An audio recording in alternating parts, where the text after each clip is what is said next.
Hi, everyone. My name is Theresa Burnham. I'm so excited to be here to present my work as part of the University of Maine's Postdoc Appreciation Week research talks. I certainly feel appreciated, and I'm really thankful for this opportunity to share some of the research I've been working on as a postdoc in the School of Marine Sciences over the last year and a half. The title of my talk today, what I'm going to be presenting on, is Building Socioeconomic Indicators of Resilience and Vulnerability in Maine's lobster fishery. And I'd like to start by first introducing the Social Oceans Lab, of which I am a part. The principal investigator is Dr. Joshua Stoll, who's here on the far right-hand side of this photo, and who is an assistant professor of marine policy in the School of Marine Sciences. The Social Oceans Lab conducts research under three larger umbrellas, one being coastal community adaptation and resilience, which is the one that my work falls under. But our lab also asks questions around seafood systems and develops ways to enhance and support them. And we're really also interested in issues of ocean governance and justice. And I like to set the stage for this project in the context of current events. Earlier this year, the Maine Department of Marine Resources released their annual landings report and shared that last year's lobster fishing season was the most valuable ever, raking in nearly $725 million. This is, of course, huge news, as you can see from these headlines. And this remarkably high value positions lobster to be the most valuable fishery in the United States.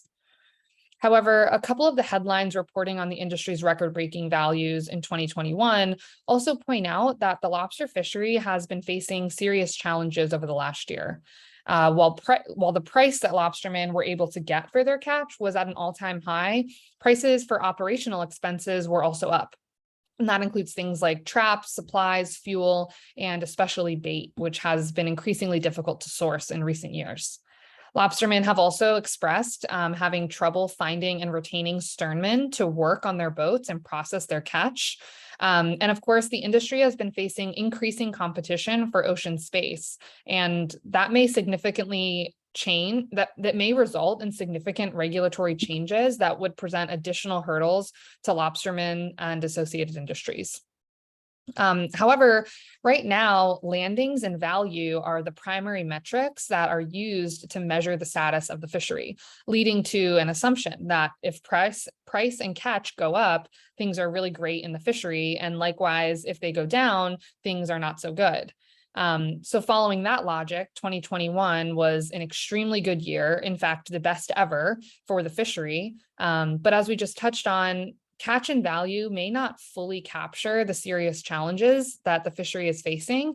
And this really highlights the need for additional socioeconomic metrics that can be used to measure the status of the industry as a whole. And so it was the Maine Lobstermen's Association that brought this research need to our project team. And together, we developed a research project that aims to identify socioeconomic indicators of resilience in Maine's lobster fishery in order to add context to the catch and value indicators that are currently used to evaluate how the fishery is doing at a given time. And so to tackle this research question, we developed a collaborative research team, and that includes individuals from the University of Maine, from the Maine Lobstermen's Association, as well as scientists from the Department of Marine Resources and the Maine Center for Coastal Fisheries. So our research process begins with interviewing the industry about the information that they use to evaluate the status of the fishery. And beginning here was very important to our team because rather than assume what the indicators may be, we wanted to directly ask those involved in the fishery. That said, there is a history of research on social indicators that our team was able to draw from as a starting point. So we structured the interview to ask about particular things that we identified from the social indicators literature and our collaborative research community. And we also provided opportunities for open-ended discussion from our interviewees to learn how industry members evaluate the status of the fishery for themselves. After industry interviews, we've taken what we heard in those interviews and are working to pin those words to quantifiable data. And so to do this, we are really focused on looking beyond the types of data that are traditionally used to describe fisheries, like characteristics of the biological stock, for example, or even the seafood market. And we're really looking towards other existing data repositories that describe something about the socioeconomic status of fishery participants or coastal communities. And as we're searching for existing data, we're especially interested in information that's collected at fine spatial and temporal scales. Because while census data that's used in existing social indicators work, for example, can be super informative, it's only collected once every decade. And that doesn't really match up with the timescale of decision-making that's required when it comes to fisheries.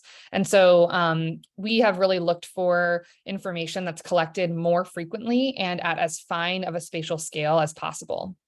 And after we are done collecting this data and fully developing all of the candidate indicators that may be used to describe the status of the fishery, we plan to take our findings back to the industry and learn how well we did, how well the indicators that we've created reflect the industry's perspective, and provide a platform for improving them so that they're as relevant to the industry as possible and therefore hopefully useful. And as you can see here, these green boxes, correspond with those steps of our project that I just described. But behind those green boxes, we also have this blue area that represents our research community feedback. Our project has involved not only the collaborative research members that I mentioned at the beginning of this slide, but also lots of other academics, industry professionals, and interested coastal community members who have been invaluable in guiding and improving our research as it's progressed. I'll touch back on this at the end of my presentation, but I just want to emphasize how important that's been to our research process.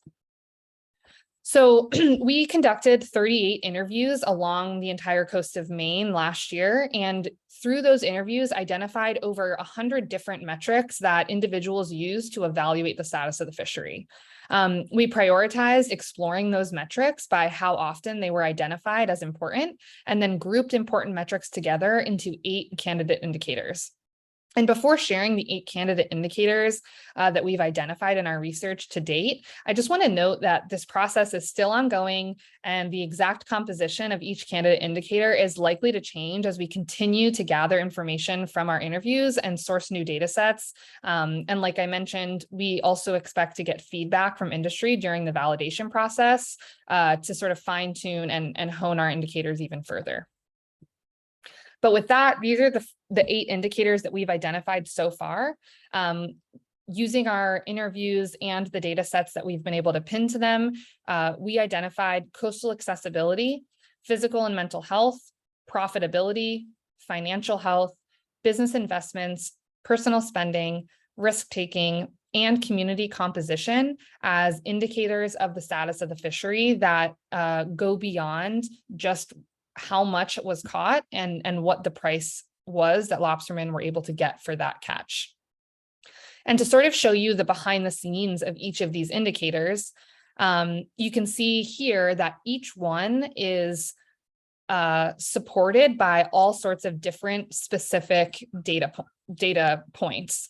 And if I know that this is hard to read and it's not meant to be fully explored by just looking at this slide, but it's just to demonstrate that each of those 8 indicators is made up of multiple different data sources that ultimately work to quantify each of the indicators. And that looks a little something like this. This is an example of our coastal accessibility indicator and a factor analysis that we conducted on it.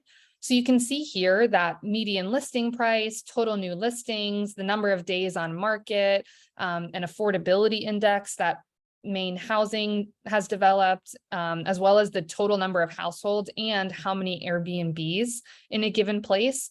These are all sorts of different metrics that together define what coastal accessibility is at a given time and in a given place. So the place that our research stands right now is in quantifying values for each of our 8 indicators across space and time in order to get a sense of how the status of the fishery changes over time.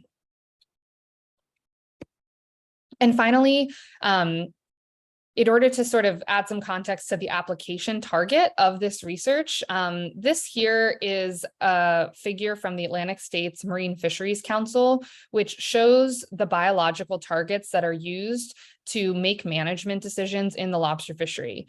And I know that this figure is a little bit complicated, but the main thing to note is that in order to trigger a management action from the Atlantic States Marine Fisheries Council, the biological stock of lobsters would need to decrease by almost 50%.